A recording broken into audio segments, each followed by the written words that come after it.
ചെറുപുഴ തിരുമേനിയിൽ സ്വകാര്യ ബസ് കൊക്കയിലേക്ക് മറിഞ്ഞ് നിരവധി യാത്രക്കാർക്ക് പരിക്കേറ്റു. പയ്യന്നൂർ റൂട്ടിൽ സർവീസ് നടത്തുന്ന ലക്ഷ്മി ബസ്സാണ് അപകടത്തിൽപ്പെട്ടത്. പരിക്കേറ്റവരെ വിവിധ ആശുപത്രികളിൽ പ്രവേശിപ്പിച്ചു.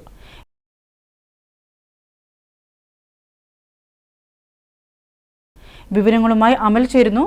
അമൽ, എന്തൊക്കെയാണ് ഇതേ തുടർന്നുള്ള കൂടുതൽ വിശദാംശങ്ങൾ?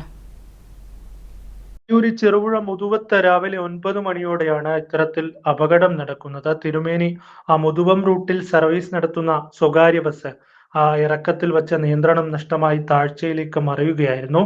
ബസ്സിലുണ്ടായിരുന്ന 11ഓളം യാത്രക്കാർക്ക് പരിക്കേറ്റു എന്നാണ് ഇപ്പോൾ മനസ്സിലാക്കാൻ സാധിക്കുന്നത്. അതായത് ഈ പരിക്കേറ്റതിൽ സ്കൂൾ വിദ്യാർത്ഥികൾ കൂടിയുണ്ട്. മുതുവത്ത് നിന്നും രാവിലെ 9 മണിയോടെ സർവീസ് തുടങ്ങുന്നു. 2 സ്റ്റോപ്പുകളിൽ നിന്ന് ആളുകളെ എടുത്തു. അതിനുശേഷം അല്പം പിന്നിട്ടപ്പോൾ ഒരു ഇറക്കമുണ്ടായിരുന്നു. ആ ഇറക്കത്തിൽ വച്ച ഈ ബസിന്റെ നിയന്ത്രണം നഷ്ടമാകുന്നു. അങ്ങനെയാണ് ഈ അപകടം സംഭവിച്ചിരിക്കുന്നത്.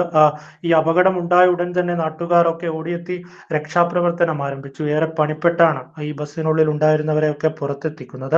പരിക്കേറ്റ 7 പേർ ചെറുപുഴയിലെ സ്വകാര്യ ആശുപത്രിയിലും 3 പേർ പയ്യന്നൂരിലെ സ്വകാര്യ ആശുപത്രിയിലും മറ്റ് 2 പേരെ കണ്ണൂരിലെ സ്വകാര്യ ആശുപത്രികളിലും പ്രവേശിപ്പിച്ചിട്ടുണ്ട്.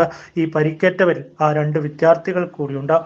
മറ്റ് ഏറെ ആശ്വാസകരം എന്ന് പറയുന്നത് ആരുടെയും പരിക്ക് ഗുരുതരമല്ല എന്നതാണ്. മയൂരി.